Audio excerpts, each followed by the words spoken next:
آج ہم پچھلی ہماری کلاس میں سنت موقدہ اور غیر موقدہ یعنی نوافل کے بارے میں بات ہوئی.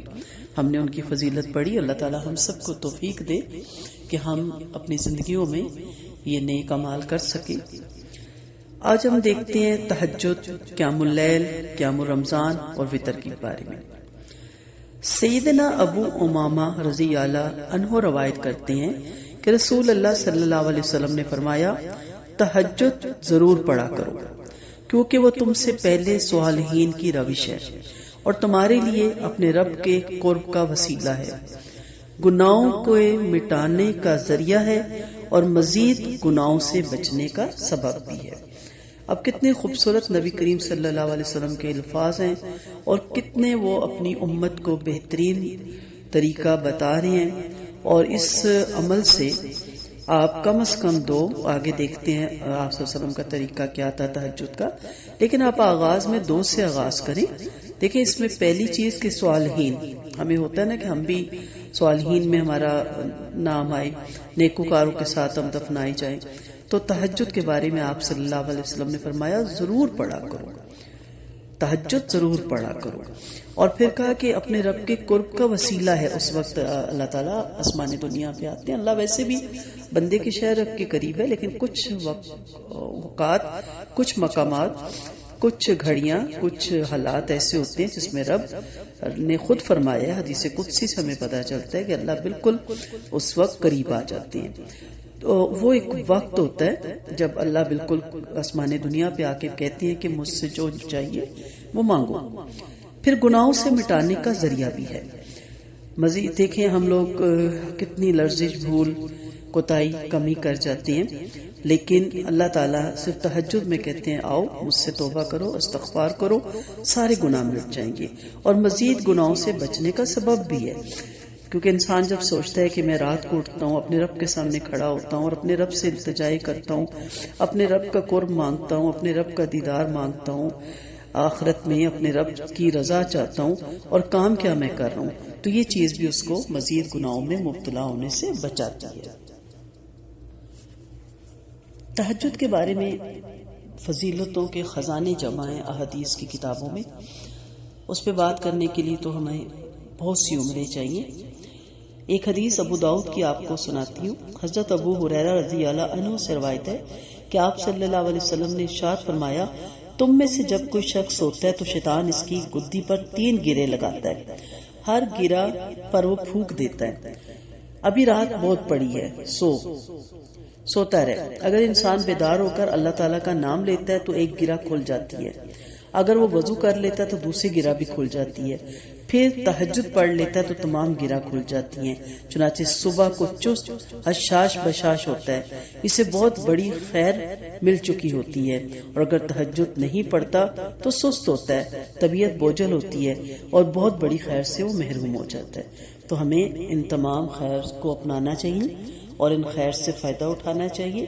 اور جوانی میں، صحت میں، وقت میں، پھر ایک ایسی بڑھاپا آتا ہے، ایسی خدا نخواستہ بیماریاں آتی ہیں، ضعیفی آ جاتی ہے، تو اس سے پہلے غنیمت جانا چاہیے اس وقت کو. جیسے میں نے کہا نا کہ آپ آغاز 2 نفلوں سے کریں، انشاءاللہ جیسے جیسے آپ کو عادت ہوتی جائے گی انشاءاللہ پھر ہم آپ آگے اس کو بڑھاتے بھی جائیں گے.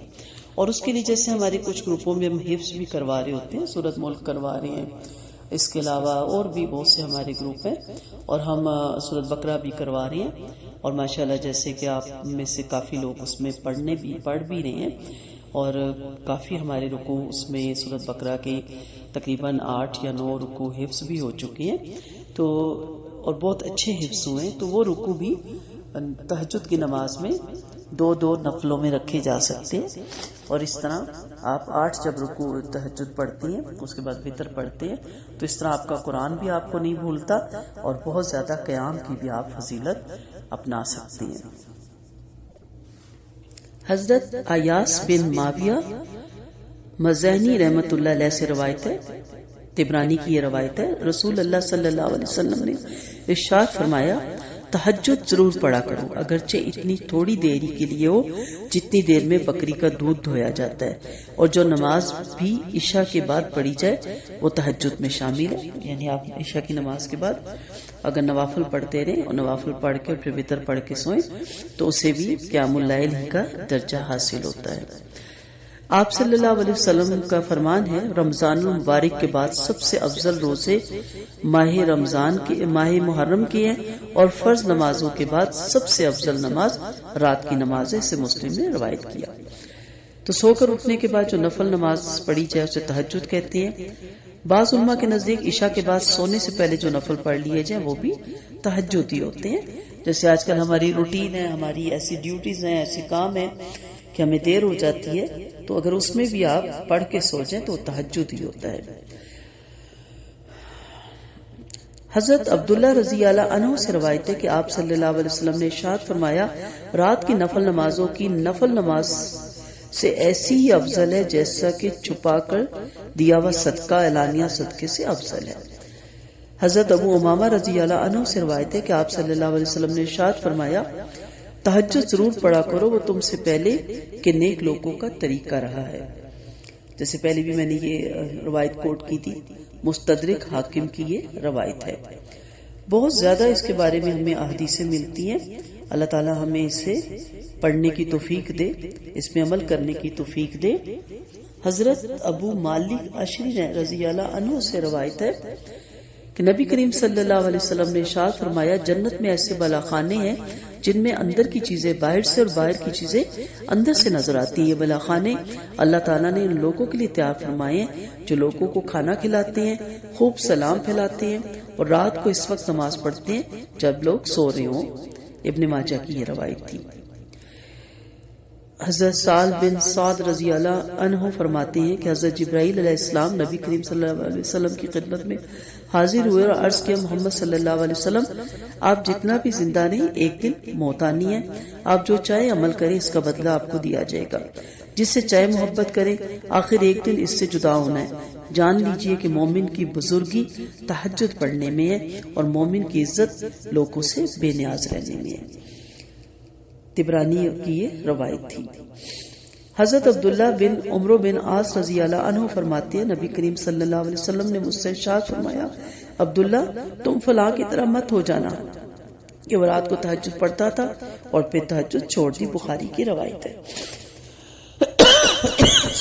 کچھ لوگ اس حدیث کو سامنے رکھ کے کہتے ہیں کہ اگر آپ لگاتار نہیں پڑھ سکتے تو آپ شروع ہی نہ کریں۔ ایسا نہیں ہے، یہ ترغیب دلائی کی ہے کہ ایک نیک عمل شروع کیا ہے تو اس کو پھر کنٹینیو بھی رکھیں، اسے کوشش کریں کہ اس کو نبھائیں، چاہے تھوڑا پڑھ لیں، زیادہ پڑھ لیں، 2 رکعتیں پڑھ لیں، بیمار ہے تو کم پڑھ لیں، صحت مند ہے تو زیادہ نفل پڑھ لیں، لیکن اسے چھوڑیں مت۔ یہ کتنی اچھی عادت ہے، اور شیطان تو چاہتا ہے نا کہ آپ سے فوراً چھڑوا لے۔ تو مطلب یہ ہے کہ بلا کسی عذر اپنے دینی معمول کو چھوڑنا اچھی بات نہیں ہے۔ کئی لوگ جوش میں آ کے میں روز اتنے قرآن پڑھوں گا اور پھر 2-3 دن کے بعد بھول جاتے ہیں، اسی طرح اتنے تسبیحات ہم کریں گے، اتنے اذکار ہم کریں گے، سب بھولنا شروع ہو جاتے ہیں۔ تو ایک روٹین بنائیں اور ایک نیک عمل نہیں آپ سے حفظ ہو رہا جاری رکھیں، کم سے کم نیت تو لکھی جائے گی نا۔ حضرت مطلب بن رابعہ رضی اللہ عنہ فرماتے ہیں، نبی کریم صلی اللہ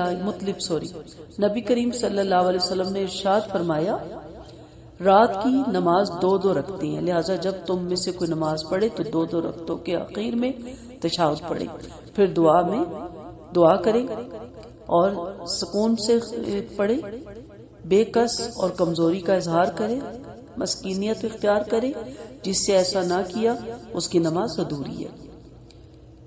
یعنی آرام سے، تسلی سے اور اپنی عاجزی کا اظہار کرتے ہوئے آپ تہجد پڑھیں۔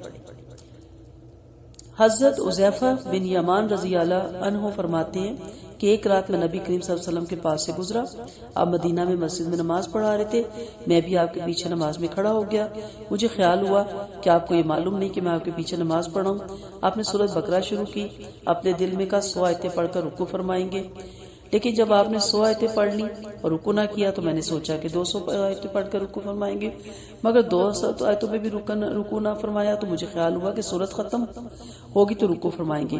جب آپ صلی اللہ علیہ وسلم نے سورت ختم فرمائی اللہ فرمائی تو اللہم لک الحمد 3 مرتبہ پڑھا، پھر سورۃ آل عمران شروع کر دی۔ میں نے خیال کیا کہ اس کے ختم ہونے پر رکوع فرما لیں گے، نبی کریم صلی اللہ علیہ وسلم نے یہ سورت ختم فرمائی لیکن رکوع نہیں فرمایا، اور 3 مرتبہ اللہم لک الحمد پڑھا، پھر سورۃ مائدہ شروع کر دی۔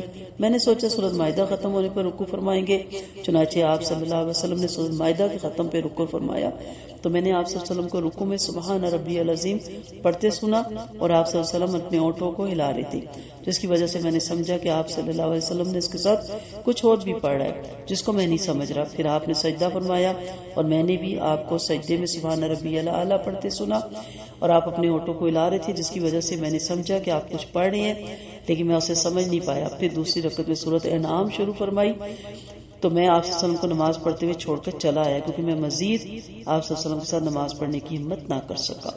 اس روایت کو لانے کا مقصد کیا ہے، آپ کو سنانے کا مقصد کیا ہے کہ کم سے کم نبی کریم صلی اللہ علیہ وسلم جیسا تو نہ ہمارا اسٹیمنا ہے اور نہ ہمارا حافظہ ہے کہ ہم اتنی صورتیں بغیر کسی غلطی کے پڑھ سکیں اور ہمیں یاد رہیں، لیکن ایک چیز ہے کہ ہم آخری سپارے کی صورتیں یاد کریں، اور اسی طرح جس طرح میں نے ابھی بھی کہا کہ سورۃ بقرہ ہم نے شروع کی ہوئی ہے، تو ہم ایک ایک رکوع جو ہمارا قرآن کا سپارے کا ہے وہ ہم ایک ایک رکعت میں پڑھ سکتے ہیں۔ اس طرح ہم تھوڑی بہت کہہ لیں کہ اس تک پہنچنے کی کوشش کر سکتے ہیں کہ ہمارا قیام بھی لمبا ہو، اور کوشش کریں، کوئی مشکل نہیں ہے، جو پڑھ رہے ہیں وہ بھی ہم جیسے انسان ہی ہیں، اگر وہ پڑھ سکتے ہیں تو ہم بھی پڑھ سکتے ہیں۔ تو اس لیے کوشش کیا کریں کہ آپ تھوڑا اپنے قرآن کو حفظ کریں، یاد کریں، اور صحیح تلفظ کے ساتھ یاد کریں، اور تاکہ آپ جب آپ قیام کریں تو آپ کو خوشی ہو کہ میں نے بھی لمبا قیام کیا ہے۔ حضرت ابو ہریرہ رضی اللہ عنہ سے روایت ہے کہ آپ صلی اللہ علیہ وسلم نے ارشاد فرمایا، جو شخص کسی رات نماز میں 100 آیات پڑھ لیتا ہے، جی مجھے یاد آیا کہ ماشاءاللہ ہماری بھی 100 آیات ہو چکی ہیں، وہ اس رات اللہ تعالیٰ کی عبادت سے غافل رہنے والوں میں شمار نہیں ہوتا، اور جو شخص کسی رات نماز میں 200 آیتیں پڑھ لیتا ہے وہ اس رات مخلص عبادت گزاروں میں شمار ہوتا ہے۔ تو سورۃ بقرہ کی 100 آیتیں الحمدللہ ہماری بھی حفظ ہو چکی ہیں، اللہ پورا قرآن حفظ کرنے کی توفیق دے۔ حضرت عبداللہ بن عمرو بن عاص رضی اللہ عنہ روایت کرتے ہیں کہ آپ صلی اللہ علیہ وسلم نے ارشاد فرمایا، جو شخص تہجد میں 10 آیتیں پڑھ لیتا ہے وہ اس رات غافلین میں شمار نہیں ہوتا، جو 100 آیتیں پڑھ لیتا ہے اس کا شمار عبادت گزاروں میں ہوتا ہے جن کو کنتار کے برابر ثواب ملتا ہے۔ کنتار خزانے کو کہا جاتا ہے۔ حضرت ابو ہریرہ رضی اللہ عنہ سے روایت ہے کہ آپ صلی اللہ علیہ وسلم نے ارشاد فرمایا، کنتار 12,000 اوقیہ کا ہوتا ہے، ہر اوقیہ زمین اور آسمان کے درمیان کی تمام چیزوں سے بہتر ہے۔ حضرت ابو ہریرہ رضی اللہ عنہ سے روایت ہے کہ آپ صلی اللہ علیہ وسلم نے ارشاد فرمایا، اللہ تعالیٰ اس شخص پہ رحمت فرمائے جو رات کو اٹھ کر تہجد پڑھے، پھر اپنی بیوی کو بھی جگائے اور وہ بھی نماز پڑھے، اور اگر نیند کے غلبے کی وجہ سے وہ نہ اٹھے تو اس کے منہ پر پانی کا ہلکا سا چھینٹا دے کر جگائے، اور اسی طرح اللہ تعالیٰ اس عورت پہ بھی رحم فرمائے جو رات کو اٹھ کر تہجد پڑھے، پھر اپنے شوہر کو جگائے اور وہ بھی نماز پڑھے، اور اگر وہ نہ اٹھے تو اس کے منہ پر پانی کا ہلکا سا چھینٹا دے کر اسے اٹھا دے۔ اس حدیث کا تعلق ان میاں بیوی سے جو تہجد کا شوق رکھتے ہیں، اور اس طرح ایک دوسرے کو اٹھانے کا ایک دوسرے کو کہا گیا ہے، اور ان کے درمیان ناگواری کا سبب نہ بنے۔ ایک دوسرے کو بتایا ہو کہ اگر آپ کی آنکھ کھلے تو مجھے ضرور جگا دیجیے گا، ایسا نہ ہو کہ میری تہجد رہ جائے۔ حضرت ابو ہریرہ رضی اللہ عنہ اور حضرت ابو سعد رضی اللہ عنہ سے روایت ہے کہ آپ صلی اللہ علیہ وسلم نے ارشاد فرمایا، جب آدمی رات میں اپنے گھر والوں کو جگاتا ہے اور میاں بیوی دونوں تہجد کی کم از کم 2 رکعتیں پڑھ لیتے تو ان دونوں کا شمار کثرت سے ذکر کرنے والوں میں سے ہو جاتا ہے۔ جیسا کہ میں نے آپ کو کہا نا کہ اس قدر خزانہ ہے تہجد کی نماز کا کہ اگر اس پہ بولنا شروع کریں تو عمریں لگ جائیں۔ تو چند چیزیں، چند حدیثیں آپ کے آپ کو سامنے اسی لیے پیش کی ہے کہ آپ کم سے کم تہجد کا اپنے اندر شوق پیدا کریں۔ اللہ تعالی ہم سب کو تہجد پڑھنے کی توفیق عطا فرمائے۔ قیام اللیل یہ نوافل میں شمار ہوتا ہے، آپ صلی اللہ علیہ وسلم ہمیشہ اس کو کرتے تھے۔ آپ صلی اللہ علیہ وسلم کے لیے یہ فرض تھا، جبکہ ان کی امت کے لیے یہ نفل کا درجہ رکھتے ہیں۔ سیدنا مغیرہ رضی اللہ عنہ فرماتے ہیں کہ آپ صلی اللہ علیہ وسلم رات کو تہجد میں اتنا لمبا قیام کرتے کہ آپ کے پاؤں سوج جاتے. آپ سے سوال ہوا آپ اتنی مشقت کیوں کرتے ہیں حالانکہ آپ کے اگلے پچھلے سب گناہ معاف ہے؟ تو آپ نے فرمایا کہ آپ پھر جب اللہ تعالیٰ نے مجھے نبوت کے انعام، مغفرت کی دولت اور بے شمار نعمتوں سے نوازا ہے، میں اللہ کا شکر گزار بندہ نہ بنوں؟ تو ہم تو گناہگار بھی ہیں، خطا کار بھی ہیں. ہمارے نبی تو ان تمام چیزوں سے صاف تھے، پاک تھے. اللہ نے ان کو تمام گناہ معاف کر دیے تھے اگلے پچھلے، اور ہم تو بہت گناہگار اور خطا کار ہیں. اور اس کے بعد دیکھیں کہ ہم پہ کتنے انعامات ہیں اللہ تعالیٰ کے. ہم اپنے پورے وجود کے ساتھ اتنی بہترین دولت کے ساتھ اس دنیا میں موجود ہیں. ہماری صحت ٹھیک ہے الحمدللہ. ہمارے گھر میں سہولتیں، اسباب ہیں ہر چیز کے. بن مانگے اتنی نعمتیں دی ہیں اللہ نے، مانگتے تو وہ کتنا نوازتا. تو کیا ہم اتنا بھی نہیں کر سکتے کہ رات کو اٹھ کے کم از کم 2 ہی نفل پڑھ لیں؟ سیدہ عائشہ رضی اللہ عنہا فرماتی ہیں کہ آپ صلی اللہ علیہ وسلم جب رات کو بستر سے تہجد کے لیے اٹھتے تو یہ دعا پڑھتے: اللہ اکبر، الحمدللہ، سبحان اللہ و بحمدہ، سبحان الملک القدوس، استغفر اللہ، لا الہ الا اللہ، اللہم انی اعوذ بکا من ضیق الدنیا و ضیق یوم القیامہ. اے اللہ سب سے بڑے ہیں آپ، ساری تعریف اللہ ہی کے لیے. اللہ اپنی تعریف سمیت ہر عیب سے پاک ہے. میں نہایت ہی پاکیزہ بادشاہ کی پاکی بیان کرتا ہوں. میں اللہ سے بخشش طلب کرتا ہوں. اللہ کے سوا کوئی سچا معبود نہیں. اے اللہ میں دنیا روز قیامت کی تنگیوں سے تیری پناہ مانگتا ہوں. پھر کہتے: اللہم اغفر لی واہدنی وارزقنی وعافنی. اے اللہ مجھے معاف فرما دیجئے، مجھے ہدایت عطا کیجئے، مجھے رزق دیجئے اور عافیت سے نوازیے. پھر وضو کر کے تہجد شروع کرتے. آپ صلی اللہ علیہ وسلم نے فرمایا جو شخص رات کو نیند سے جاگے اور کہے لا الہ الا اللہ وحدہ لا شریک لہ لہ الملک و لہ الحمد وہو علی کل شیء قدیر، الحمدللہ وسبحان اللہ ولا الہ الا اللہ واللہ اکبر ولا حول ولا قوۃ الا باللہ. اللہ کے سوا کوئی سچا معبود نہیں، وہ ایک ہے، اس کا کوئی شریک نہیں. اسی کے لیے ساری بادشاہی اور اسی کے لیے ساری تعریفیں ہیں، اور وہ ہر چیز پر خوب قدرت رکھنے والا ہے. ساری تعریفیں اللہ کے لیے. اللہ عیب سے پاک ہے، اللہ سب سے بڑا ہے. بدی سے بچنے اور نیکی کی کوئی طاقت نہیں مگر اللہ کی توفیق سے. اور پھر کہ اللہم اغفر لی.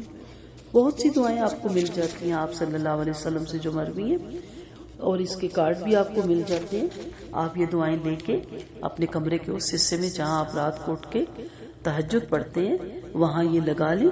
کچھ دن آپ دیکھ کے پڑھیں گے اور ساتھ ساتھ یاد کریں، اور پھر آپ کو انشاءاللہ یہ اچھی طرح یاد ہو جائیں گے. نبی کریم صلی اللہ علیہ وسلم کا بالعموم وتر پڑھنے کا طریقہ سیدہ عائشہ رضی اللہ عنہ یوں بیان فرماتی ہے کہ نبی کریم صلی اللہ علیہ وسلم نماز عشاء سے فجر تک 11 رکعتیں پڑھتے، ہر 2 رکعت پر سلام پھیرتے اور 1 رکعت وتر پڑھتے. نبی کریم صلی اللہ علیہ وسلم نے ہمیں بھی یہی تعلیم دی. چنانچہ سیدنا ابن عمر رضی اللہ عنہ سے روایت ہے کہ آپ صلی اللہ علیہ وسلم نے فرمایا رات کی نماز 2 رکھتے ہیں، جب صبح صادق ہونے کا خطرہ ہو تو 1 رکعت پڑھ لو. یہ 1 رکعت پہلی ساری نماز کو طاق بنا دے گی. رسول اللہ صلی اللہ علیہ وسلم نے فرمایا وتر آخری رات میں 1 رکعت ہے. آپ صلی اللہ علیہ وسلم کا فرمان ہے جب تم رات کو نفل پڑھنا شروع کرو تو پہلے 2 ہلکی رکعتیں ادا کرو. آپ نے رات کا قیام کیا، پہلے 2 ہلکی رکعتیں پڑھی، پھر 2 طویل رکعتیں پڑھی، پھر ان سے ہلکی 2 طویل رکعتیں پڑھی، پھر ان سے ہلکی 2 طویل رکعتیں، پھر ان سے ہلکی 2 طویل رکعتیں، پھر ان سے ہلکی 2 طویل رکعتیں، پھر 1 رکعت وتر پڑھا. یہ 13 رکعتیں ہوئی. آپ کی ہر 2 رکعتیں پہلی والی 2 رکعتوں سے ہلکی ہوتی تھی. سیدہ عائشہ رضی اللہ عنہ سے روایت ہے کہ آپ صلی اللہ علیہ وسلم 1 رکعت وتر پڑھتے، آخری 2 رکعتیں اور 1 رکعت کے درمیان سلام پھیر کر بات چیت بھی کرتے، یعنی پھر وتر اکیلے بھی پڑھتے. سیدنا ابن عمر رضی اللہ عنہ روایت کرتے ہیں کہ آپ صلی اللہ علیہ وسلم وتر کی 2 اور 1 رکعت میں سلام سے فصل یعنی جدائی کرتے. سیدنا ابن عباس سے روایت ہے کہ امیر المومنین سیدنا معاویہ رضی اللہ عنہ نے 1 ہی وتر پڑھا ہے. سیدنا ابن عباس نے فرمایا کہ انہوں نے درست کام کیا، وہ فقہ اور صحابی ہیں. امام مرزوہی رحمۃ اللہ علیہ فرماتے ہیں کہ فطر کی 2 رکعتوں کے بعد سلام پھیر کر 1 رکعت الگ الگ پڑھنے والی احادیث زیادہ ثابت ہیں۔ سیدنا عائشہ فرماتی ہیں کہ آپ صلی اللہ علیہ وسلم رات کو کبھی 7 کبھی 9 اور کبھی 11 رکعتیں پڑھتے تھے۔ ان تمام تفصیل سے معلوم ہوا کہ آپ صلی اللہ علیہ وسلم نے قیام اللیل 7 رکعات سے 13 رکعات تک فرمایا ہے، تو کچھ بھی آپ ان میں سے کوئی چیز بھی اپنا سکتے ہیں۔